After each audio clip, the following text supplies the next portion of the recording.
Facebook বা ইউটিউবে লক্ষ লক্ষ মানি friends অর্জন করার লালসা কম বেশি অনেকের মধ্যেই আছে এবং সেটা কোনো অপরাধের নয়।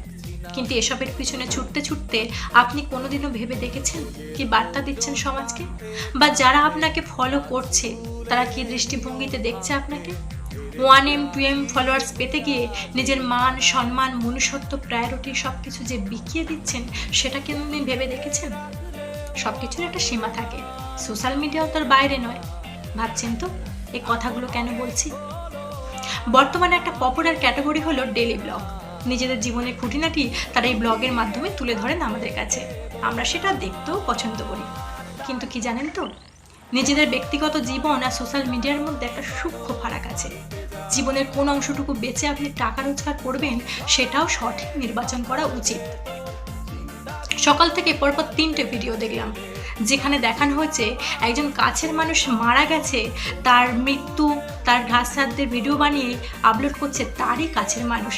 ভাবতে পারেন মানুষ কতটা যান্ত্রিক এবং বিবেকহীনতার চরম পর্যায়ে পৌঁছে গেছে যে তার কাছের মানুষের শ্রাদ্ধের ভিডিও বানিয়ে ছাড়ছে কিনা।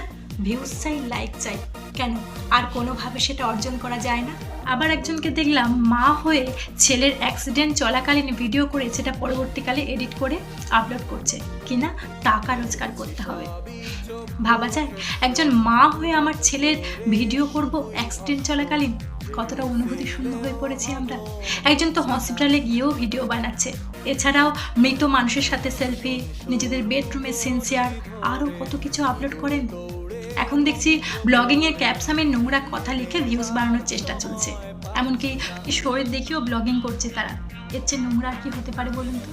আসলে মানুষ এখন এতটাই যান্ত্রিক এবং দেখনদারি সর্বস্ব হয়ে পড়েছে যে সমাজের কাছে কোনটা উপস্থাপন করা উচিত এবং কোনটা উচিত নয় সেসব ভুলে গেছে। আর এরকম করতে করতে মানুষ এমন পর্যায়ে চলে এসছে যে কেউ বিপদে পড়লে তাকে উদ্ধার করার আগে, তাকে রক্ষা করার আগে পকেট থেকে ফোনটা বার করে ভিডিও করতে থাকে কিনা ভিউজ চাই, লাইক চাই। নাম যশ টাকার লালসা এবং সেগুলো প্রাপ্তির মাঝে একটা যে সূক্ষ্ম সীমারেখা আছে সেটা হয়তো আমরা ভুলে যাই।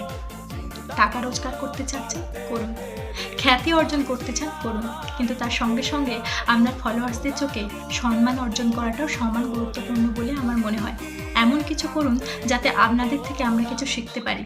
বাকি তো আমরা আছি আপনাদের ভিডিও ভাইরাল করার জন্য। চলা শিখছি কঠিন কথা বলা, সহজ কথার মানে শিখছি না।